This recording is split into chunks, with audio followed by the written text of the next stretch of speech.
Assalamualaikum warahmatullahi wabarakatuh. Bingung mencari referensi sumber pembelajaran berbasis daring? Gak perlu khawatir, kini telah hadir solusi untuk mengatasinya, yaitu Portal Rumah Belajar. Portal Rumah Belajar adalah portal pembelajaran yang menyediakan bahan belajar serta fasilitas komunikasi yang mendukung interaksi antar komunitas yang dapat dimanfaatkan oleh peserta didik dan guru dimulai dari PAUD, SD, SMP, sampai SMA atau SMK segaja yang seluruh kontennya dapat diakses dan dimanfaatkan secara gratis. Ingat ya, secara gratis. Dengan menggunakan rumah belajar, kita dapat belajar di mana saja, kapan saja, dan dengan siapa saja. Sebelum bagaimana cara saya memanfaatkan portal rumah belajar untuk mendukung pembelajaran daring jarak jauh, saya akan memperkenalkan dahulu fitur-fitur yang tersedia di portal rumah belajar. Di portal rumah belajar, fitur-fiturnya dibagi dua, yaitu fitur utama dan fitur pendukung. Di fitur utama terdiri dari sumber belajar, kelas digital, bank soal, dan laboratorium maya. Sedangkan di fitur pendukung terdiri dari peta budaya, buku sekolah elektronik, wahana jelajah angkasa, karya bahasa dan sastra, dan pengembangan keprofesian berkelanjutan. Oke, kembali ke topik pembahasan bagaimana cara saya memanfaatkan portal rumah belajar untuk pembelajaran berbasis daring jarak jauh. Awalnya, saya mencoba untuk pembelajaran menggunakan fitur rumah belajar yaitu kelas maya atau kelas digital.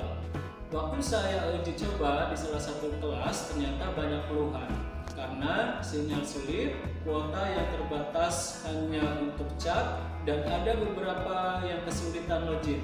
Sampai saya pun membuatkan tutorial untuk mendaftar ke kelas maya seperti di link video di atas. Kemudian, saya mencoba strategi lainnya, yaitu saya menggunakan pembelajaran dengan menggunakan media tambahan.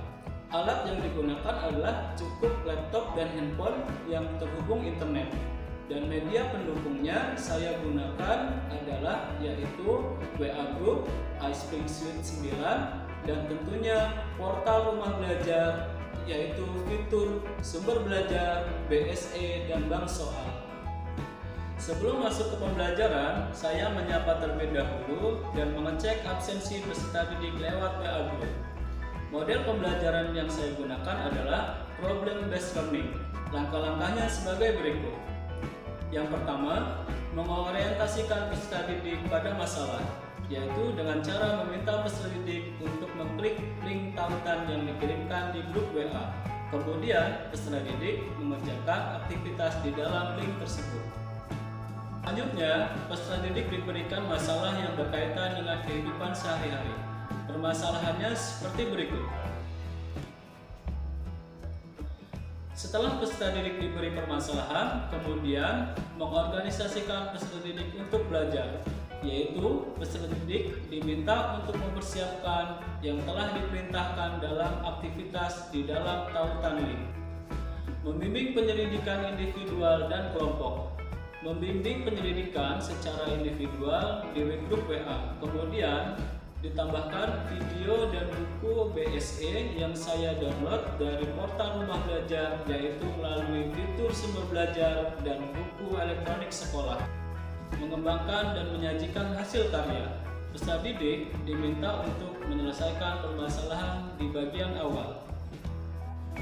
Analisis dan evaluasi proses pemecahan masalah. Peserta didik diminta untuk berdiskusi di WA Group hasil dari tugas individu dan mengerjakan soal latihan. Nah, untuk teman-teman yang ingin tahu cara membuat soal latihan online atau penilaian harian online, bisa juga klik link video saya yang ini. Terakhir, peserta didik diminta untuk men-screenshot hasil tugas dan latihan soalnya. Kemudian dikirimkan secara individu ke gurunya. Peserta didik lebih tertarik dengan pembelajaran daring yang interaktif dan sumber belajar yang baik, yaitu portal rumah belajar. Berikut testimoni beberapa peserta didik. Saya Isnan Fajri dari kelas 11 MIPA 2 SMA Negeri 1 Katibung. Saya ingin membagikan sebuah pengalaman saya pada saat belajar di sebuah portal rumah belajar. Selain saya belajar di sekolahan dengan guru-guru pembimbing lainnya, di sini saya menggunakan sebuah portal rumah belajar, di mana portal rumah belajar itu ada beberapa fitur yang dapat kita akses, seperti sumber belajar, kelas digital, bank soal, dan laboratorium maya.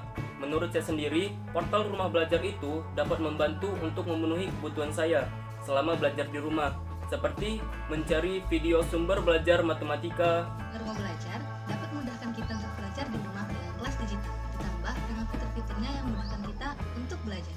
Penasaran? Yuk belajar bareng di rumah belajar. Alhamdulillah, walaupun belajar di rumah dengan menggunakan portal rumah belajar, belajar jadi sangat terbantu untuk mencari materi dan soal-soal matematika. Di rumah belajar karena dapat memfasilitasi saya selama belajar di rumah. Dengan rumah belajar, kita dapat belajar Di mana saja, kapan saja, dan di mana saja. Nah, itu sekilas pengalaman saya tentang memanfaatkan portal rumah belajar untuk mendukung pembelajaran daring jarak jauh. Terima kasih, mohon maaf apabila banyak kesalahan. Portal rumah belajar, kita dapat belajar di mana saja, kapan saja, dan dengan siapa saja. Wassalamualaikum warahmatullahi wabarakatuh.